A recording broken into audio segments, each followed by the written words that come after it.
When they see you coming, they're like, the bride is coming, the bride is coming. And it was just like that type of energy that you want when you're getting married.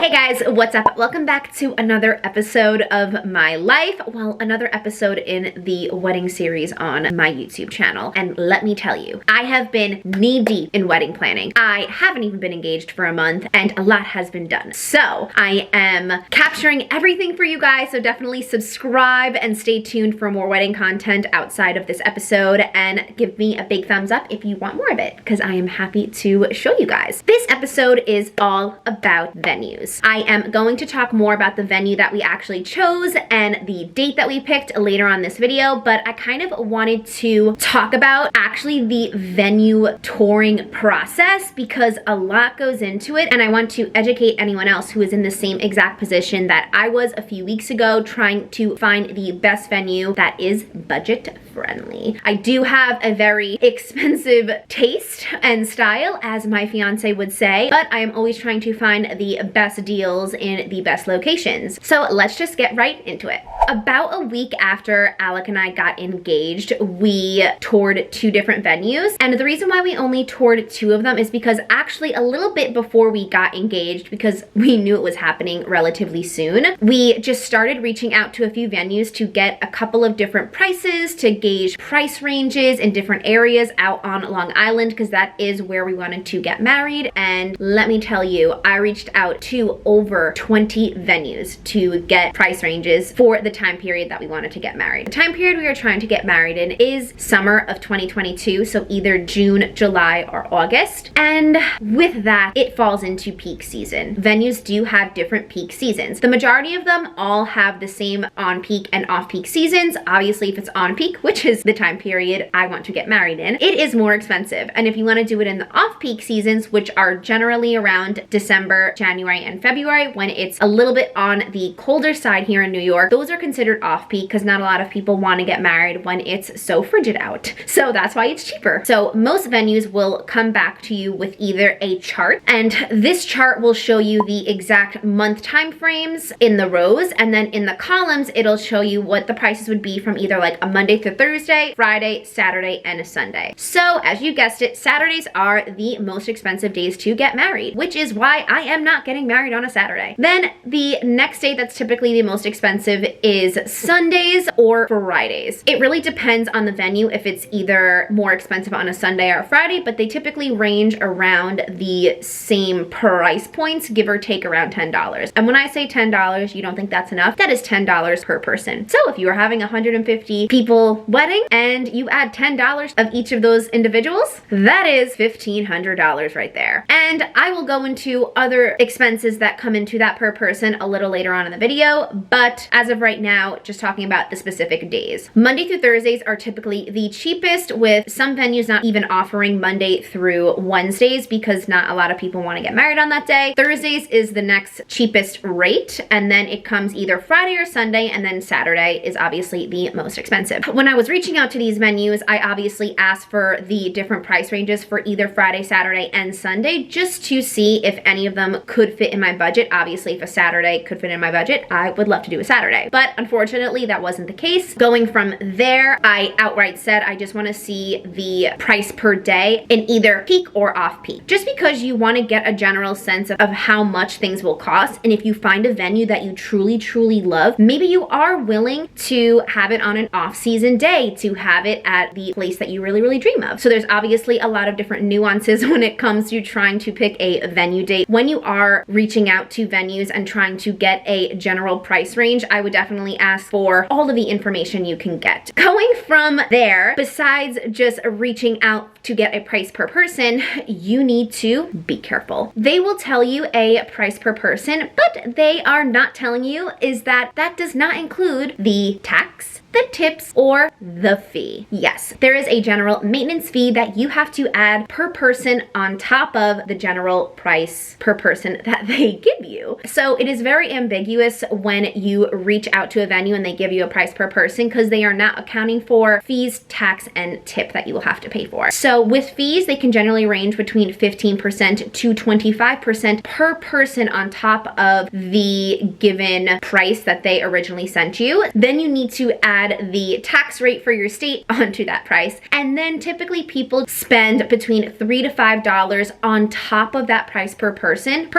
So it's another $3 per person to $5 per person on top of all of that for the tip. So you usually can tip whatever you like, but that is the general range that I got when speaking to all these different venues. As I digress from the astronomical amount of money that a venue freaking costs, let's go into how I decided to pick the two venues that Alec and I were going to tour. After getting all that information, I realized that only really two venues that we were generally interested in were fitting in our price range. So that is kind of how we meddled down and chose those specific venues. I know everyone else can have their different methods, but that is how we did it because we just wanted it to be affordable. Us personally do not want to spend thousands and thousands of dollars on one day of our entire life. Yes, it is going to be the most special day of our entire life, but it comes with a price. So we are trying to be bougie on a budget, and that is my motto for my entire wedding. So then we chose the two venues, and then it was the day to go visit them both. We tried to tour them both on the same exact day, so we had all of the information fresh in our minds and ready to kind of make a decision relatively soon after that, because once you go see a venue and you do ultimately choose that venue and you want that venue, you have to book a date quickly, because obviously there are going to be hundreds of other brides and grooms that want to get married around the same time frame that you want to get married, and things will book up fast. So let's just dive right in now to the actual tours of the venues, because I did vlog the entire process and going into details about each and the pros and cons of each, and then ultimately which one I chose. It's going to be pretty obvious which one I chose by how I speak of the actual venues themselves, but I'm not going to name the venues at all, but they were both located on Long Island, if that gives you a general sense. The first venue that we saw was right on the water, and that is what sold us, why we wanted to go see this venue. It was in our price range. It was going to be on a Friday, which we chose over a Sunday wedding because people will have at least like 2 days to recoup from the wedding rather than having to go to work the next day on a Monday. The scenery was just absolutely gorgeous. So we went to go see the venue, and this venue wasn't necessarily where it had like different ballrooms. It was just one entire room overall. So you couldn't have multiple weddings at once, which is a really great benefit to your wedding day, is that you are going to be the only wedding there. And it was right on the water, on the beach, on the North Shore. You couldn't have asked for a better view. So we walk in there, and this was the first red flag. There was another event going on, and I totally get there was another event going on, and you can tell from the little vlog I was trying to be optimistic about it. Okay, they're setting up a shower right now. It honestly looks really, really nice though. So pretty. It's like right on the beach. This is what sold us. Like in the summer of 2022, this is just so beautiful. This is what it looks like. But we literally walked into this girl's bridal shower. I was like, I don't want someone walking in on my wedding day, random people not knowing that an event's going on. So we kind of like scoped out the property, and we were trying to find if there was an office somewhere that we could go to, because we were kind of just walking around this girl's bridal shower. They were setting up the bridal shower. It wasn't actually going on at that specific point, but we were trying to scope out the area, trying to find an office. Okay, let's go find the guy. I'm just like walking aimlessly around this girl's bridal shower right now. And ultimately, we couldn't even find an office. And we were walking around asking everybody for the guy that was supposed to give us a tour. And it was just felt very uncomfortable for us. Just the whole entire thing felt very uncomfortable. So then we took a tour of the so-called venue, because it was just one room. And what other thing that I personally didn't like was that the size of this venue wasn't big enough. So they actually have an outdoor tent next to the venue where you have your cocktail hour and you have people dancing the entire time. So your DJ will be placed out there. You're gonna have like little stand-up tables out there, and that is where your cocktail hour and the dancing will go. I personally wasn't a fan of that. Obviously, when looking at the venue, they didn't have a tent next to it online. They were kind of being a little bit discreet about it. It just, in totality, it wasn't big enough, so you have to have a tent outside. And knowing that I wanted my wedding to be in the summer and knowing I was gonna pay all this money, there was a reason why I wasn't having a backyard wedding. It's because I wanted people to, if it was so hot out, to be inside. I don't want people to be forced to be outside. So then I asked the guy if there was like any type of air conditioning or how people stayed cool, especially in the time that we wanted to get married, and he said that he can bring out some fans. So just knowing the price that I was gonna be paying for this really wasn't up to par for what I really wanted. So there was a price per person for this, and it was in our price range. It was at the max of our price range, but I didn't think it was really worth paying my max for my price range for this with 22% fee, tax, and tip on top of it all. So that kind of really helped the venue choice, just knowing how everything was gonna be set up and knowing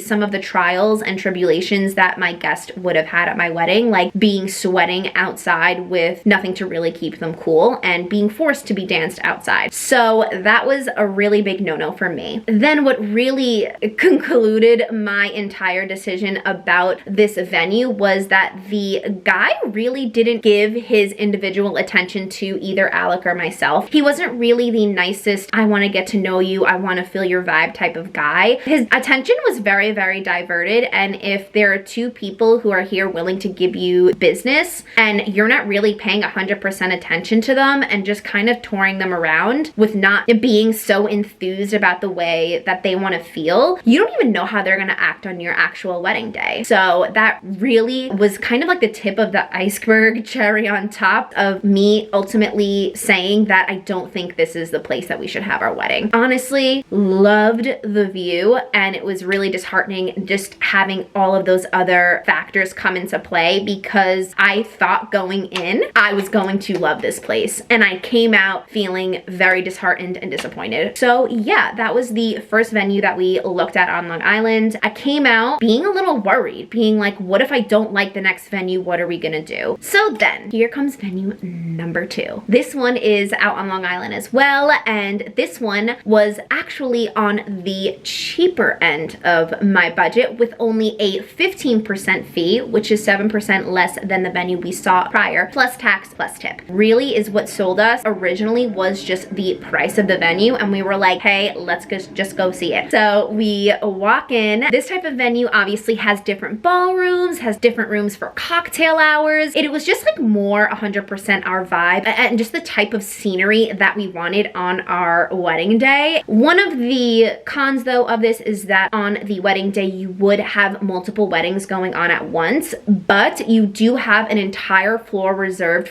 just for you, which was really a perk in the overall grand scheme of things. Was it's okay if other weddings are happening at the same exact time, because one, everyone is just really staying in that exact ballroom dancing and eating. No one's really going to be walking around to the different floors of the reception. And two, it's just 5 hours of your entire life, and I really think if other weddings are going on during that time, you'll be okay. And there were a lot more pros than that one con that we found out of the entire process when looking at this venue. So we go there and we see the sales manager, I think that's what she's called. I fell in love with the girl. Got such great, amazing vibes from her. She actually called me a day before to confirm the tour that we were going on with her, and she was like, are you excited for our date? And that's just the type of energy that I need. Am I the only bride getting married there? No, but she made me feel so special. So we walked in and she first was touring us around just the general area of where people walk in, and she was just being so cute. She brought us to the front of the venue, and she says that her and your bridal assistant for the day, whenever you're about to arrive to the venue after you obviously get married and you're coming in your limo, they say they like look out at the window and they wait for you, and then when they see you coming, they're like, the bride is coming, the bride is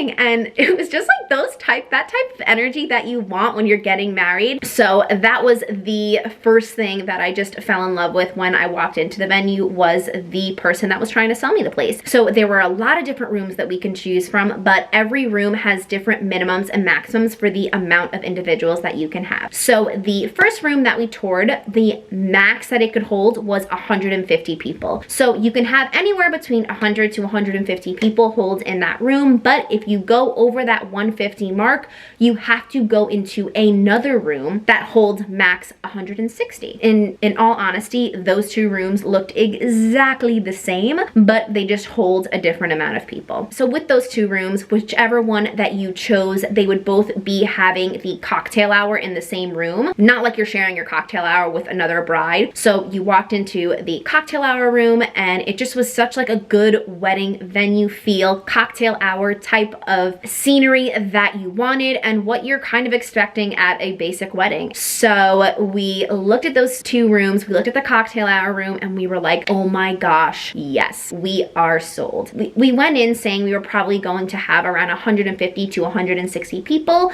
So that is why she showed us only those two rooms and then where we would be having the cocktail hour. There was another room though that we did not go see that held minimum 175 people. So if you went over that 160 maximum per person in another room, you would have to be placed in the minimum 175 person room. So that was the little tricky part there with this venue, is that there wasn't kind of a happy medium between 160 and 175. It's either you paid max 160 or minimum 175. So we didn't go see that minimum 175 room because we really weren't taking into account other people that we weren't gonna invite, just kind of have a small and niche wedding. So then we went home and we talked to our parents, and we need the minimum 175 room.